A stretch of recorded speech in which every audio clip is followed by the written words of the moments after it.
Hello guys! Hello! This is for Gemini. Welcome dito sa aking channel, Gemini. Alamin natin kung anong messages, vibration, gabay, energy para sa lahat ng Gemini. General reading. So, please gamitin natin ang ating intuition guys sa lahat ng mga barahan na lumalabas dito. Okay, Gemini? First card natin for the month of September is Decision. Sinasabi ng baraha dito, Gemini, na are you feeling stuck? Are you feeling indecisive? Are you feeling entrapped? Are you feeling stagnant?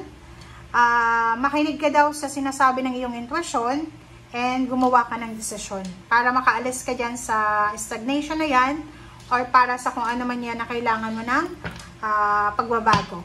And sinasabi ng baraha sa'yo dito na isang Gemini ang posibleng magbabago yung takbo ng buhay niya sa isang desisyon lang na gagawin niya ngayong September.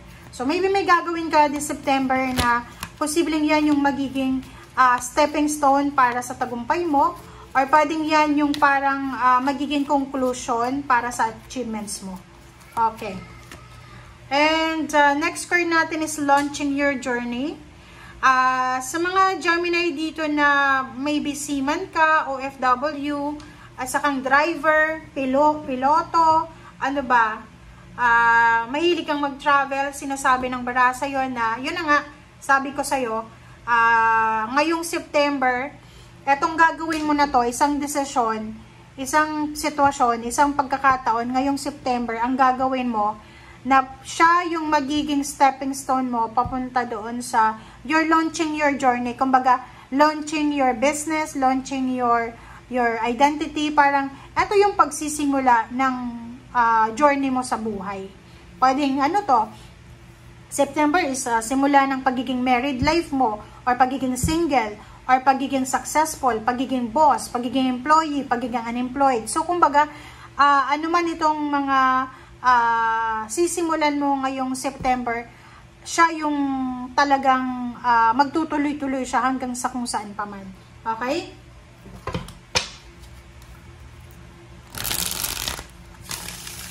Halimbawa, ano ka, September, ano ba yung gagawin mo? Mag-a-apply ka ng trabaho.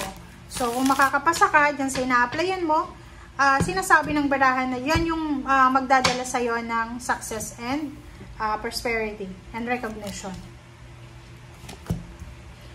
Or pwedeng magsisimula kang mag-build ng iyong dream house, parang ganun, or mag-travel.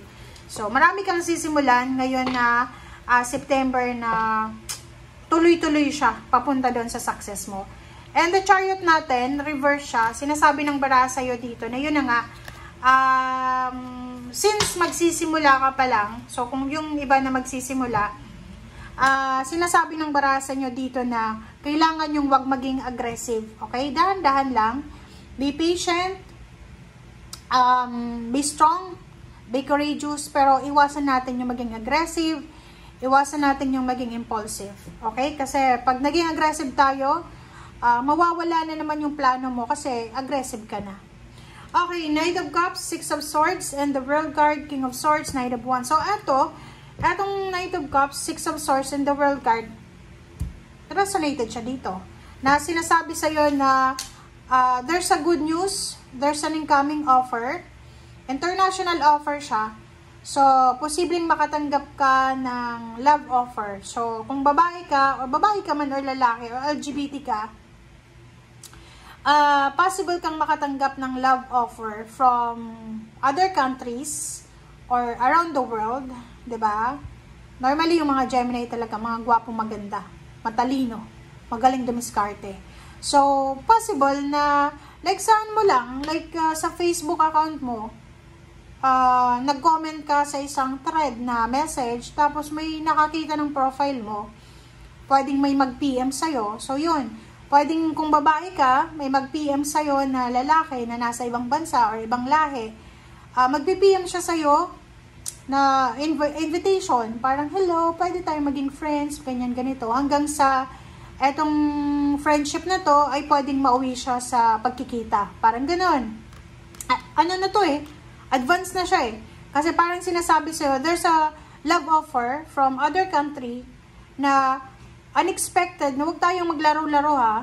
Kasi kung ikaw Gemini, yung taong ito na makaka-discover sa'yo, mag-offer sa'yo ng love relationship, baka isorpresa ka sa Pilipinas, mag-travel siya, and then ma-shock ka. So, kung hindi ka pa seryoso, huwag kang masyadong mag-ano sa kanya. Kasi talagang seryoso to eh. Okay? Kung ano man na love offer ito na matatanggap mo, lalaki ka or babae, talagang magta-travel yung taong ito para makita ka. Okay? Kahit nasa ibang bansa man siya. So, nakikita ko sa'yo dito yung direksyon. Excited yung pamilya mo sa kung ano man ito na direksyon na sisimulan mo ngayong September. So, congratulations in advance. Be strong, be courageous, be thankful sa lahat ng blessings, and wag mong kakalimutan na magpasalamat sa Panginoon kasi siya yung pinaka-importanting dapat natin bigyan ng pasasalamat, papuri. Kasi lahat ng blessings na mayroon tayo dito sa mundo ay galing sa Kanya. Okay? Alright, so tingnan natin sa last deck mo.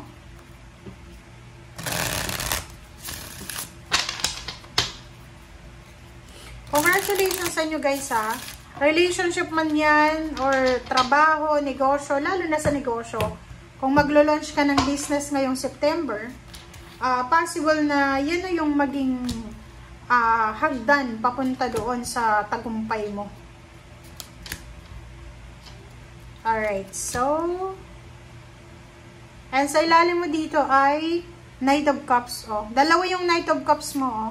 Judgment. Wow. Nakakaloka ka. Alam mo ba to Gemini, oh? Kakaingit ka naman.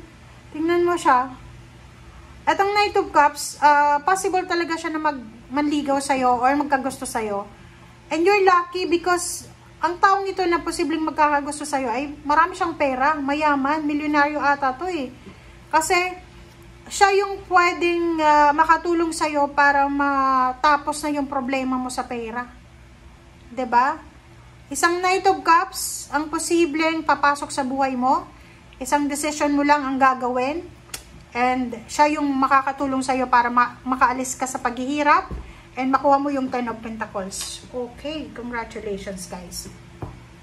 High Priestess. Oh, sabi na eh. Maraming balita, maraming good news, maraming information na posibleng magsisimula sa buhay mo. So kung ano man tong sisimulan mo, Gemini, is either love life, is either negosyo, is either trabaho, is either pagtira sa ibang lugar, sa ibang bansa, sinasabi ng bara sa'yo na maraming pera ang darating sa'yo. Kumbaga, napapaligiran ka ng kapirahan or napapaligiran ka ng swerte, ng good luck, ng good fortune, or kung ano man tong gagawin mo ngayong September. Kung ako ay Gemini, magta-try siguro ako, like try ko lang magnegosyo kasi ito 3 of Pentacles eh.